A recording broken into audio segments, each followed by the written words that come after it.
Again, I promise I'm not a Tea Party, down with the government type of guy, but sometimes the government overreaches. Part of the problem the government has is usually when they create something, they create it temporarily, but it lives forever. And I will give you an example. Does anybody know the story of the federal income tax, right? April 15th income tax. Has that been around since the beginning of the nation? No. When did it start? Federal income tax. Great Depression. A little bit before. You're really close though, man. You are really close. You're like within 10 years. 1915. What was the original purpose of the federal income tax? Pay off World War I. You think we paid off World War I by now? Yes. You see where I'm going with this? Once a government creates something, it very rarely goes away. Even if it was temporary, they find another reason to extend the life of it. Again, not a Tea Party, down with the government guy, but that's one of the fallacies of our modern government. There's an exception to this. And I'm proud to say, I'm saying, it's a great thing to promote tourism, right? Well, in this case, actually there was this institution called the USTTA, which is the United States Travel and Tourism Administration, which went away. And you say, wait a minute, Professor Smith. On one side you say, hey, we should be doing everything we can to promote tourism. But on the other side you're saying, you're glad this organization that promoted tourism to the U.S. went away. There's got to be a story behind it. There is. The USTTA had a mission. Its mission was to create awareness of the United States for tourists. Okay? In other words, it wanted to go out and make sure everyone knew about the United States. You see the issue there? Is there anybody out there that does not know about the United States? There's probably some people in the rainforest or out in Africa that talk like this, that don't know anything about the United States. But I would say that 99.9% of the world's population knows about the United States, right? That's the first problem. I mean, we've got, how many millions of dollars are you going to spend to reach those maybe 50,000 people in the world that don't know anything about the United States? Not a good investment. Second thing is, there's a problem in promoting the United States, okay? How do you do a 30-second commercial that tells you everything you can do in the United States? Can you do that? It's impossible. What is there to do? If we started listing everything you could do in the United States for fun, right now, we would be here for days, if not weeks. So how do you get into a 30-second commercial? Say the things you can't do. Hey, you might be onto something. But you probably wouldn't want to go down to, yeah. We don't want to know the things you can't do. Anyway, so what's the answer to this? They actually did something smarter. Got rid of this and did what? They allowed for the states to promote travel to the individual states. Isn't that a little smarter? All 50 states plus the District of Columbia and all of our territories, including Puerto Rico, have some type of office that promotes travel to it. South Carolina has its own state office that promotes travel to South Carolina. Now, how do we know about this? Anybody seen the commercials on TV promoting travel to the states? What's one someone's seen recently? California. Yeah, everyone knows the California one, right? With all the stars, right? And Arnold Schwarzenegger, right? Come to California, we'll make your day. Again, I do lousy voices. I know. That's kind of like Arnold, right? Right. All right, any other states? Pure Michigan. Pure Michigan, man, they've been pushing Michigan a lot, haven't they? Yeah. Yeah, absolutely. That's paid for by the state tourism office of Michigan. Who else? See, one's like Branson, Missouri. I know it's That's not a state. We're going to get to that in a minute, though. I But know it's not state, but it's like the one like we've seen. hold on to that thought. Texas, anybody seen the one for Texas or Tennessee? Okay. Why don't you see the one in South Carolina? Yeah, exactly. Why would you promote, South Carolina to South Carolinians? They're here whether they want to be or not. See on the hotel channel. Yes. Say it at the time. Yeah, the hotel channels do. Okay. So, every state office out there promotes travel, right? And this works really well because they're able to focus on the things that they do really well, right?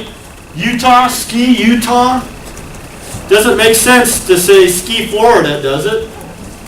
Right? So each state knows what they do well and they promote it. They promote it domestically and internationally. Okay? Virginia's for lovers. Anybody from Virginia? You familiar with that? That's their slogan. Why? Because, people love Virginia and they're usually couples and it works out really well for couples travel. There you go. That's what it means. Hey, So I can get married. you can get married in all 50 states, can't you? Yeah, Virginia was like one of the first. They were? So it's a play on that. Yeah. Yeah. Good. Anybody else? Any other states? Pennsylvania, I got people who live up in Pennsylvania. There's some cool stuff to do up there. Anybody from Pennsylvania? What's the cool things to do in Pennsylvania? Hershey Park. Never been. It's pretty cool. Yeah.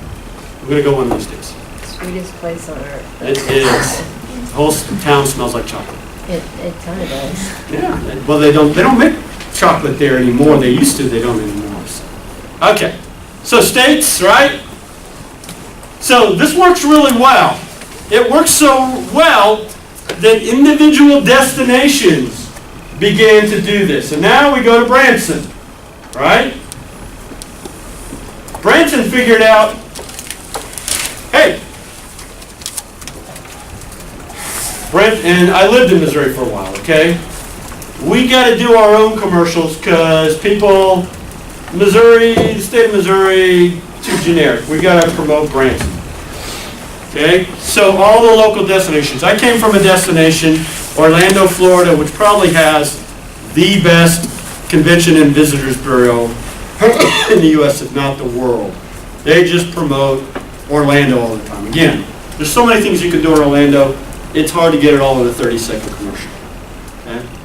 Now, I have a question for you. This is a lot easier. What is the most famous tourism campaign for a city in the world, and it might very well be one of the top advertising campaigns ever in the history of the world? What about New York? Las Vegas. What about Vegas? What's their advertisement? What happens here stays here. Excellent! That's number 2, though. That's a strong number 2, right? Everyone, if I say what happens in Vegas, everyone, you know it well. That's a local city office advertising campaign. There is no question that Las Vegas scored big with that, right? What's the message? Nobody's gonna tell you secrets. We're naughty. Vegas is naughty. You can come here and get your freak on, and then go home, and we won't tell anybody. That's pretty genius, isn't it? All right. That's number 2. So what's number 1? Number 1 tagline in the world? The city that never sleeps. New York. You got the place right, you got the tagline wrong. Got the wrong saying. This is New York State of Mind. Even more famous than that. New York. Huh? I love New York. What's your name? Kyle. Kyle, you got it. This is so funny. Is there anybody that has an Heart New York t-shirt in their wardrobe. Please raise your hands, be proud. See? Do you know when that campaign came out? In the early 70s. The campaign is probably twice as old as all of you. But you go to New York, how easy is it to find an I Heart New York t-shirt? I almost give them away. Right? It came about, I mean, it's transcended what it was originally was supposed to do, which is to be an advertising campaign, to where it literally now might as well be the anthem of New York. I love New York, right? And it was so funny, one day, literally 5 years ago, I was teaching this class, and there was a girl sitting in the class that had an I Heart New York t-shirt on. I almost died. Serendipity, man. No one has one on right now, like under their sweater or something. All right, there you go. If you got it, bring it to the next class. I'll give you extra. No, I won't. All right. So you see how effective city advertising is? Hey, and Orlando's probably the best out there. They would kill to have something like What Happens in Vegas Stays in Vegas or I Heart New York. Those are two campaigns that will live forever in everyone's pop culture memory. They're that clever. They really are. I think that's cool. Wouldn't you like a job coming up with stuff like this? I mean, working for city tourism offices is one of the best jobs in the world. Right? Anybody who lives in Charleston? Anybody?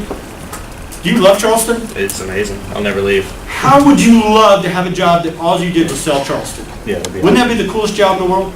Because it would be so natural, right? Same thing with you? Charleston, you know, I like the city a lot. I probably haven't gone to the right places. But everyone who comes from Charleston loves the city. How cool would it be that you get to sell the place that you love? It wouldn't even be like working, right? So, those are the city tourism offices. Pretty much everyone has something, even Columbia, right? What's Columbia's tagline? Hey, it must work, right? Because people remember, famously hot. They took something that people said, oh, man, summertime in Columbia is so hot, all right? They said, okay, well, let's turn it into a good thing, right? Famously hot. We're a hot city, man. We do a lot of hot things, yeah. Not as good as I Heart New York or What Happens in Vegas Stays in Vegas. All right. You guys learned enough today?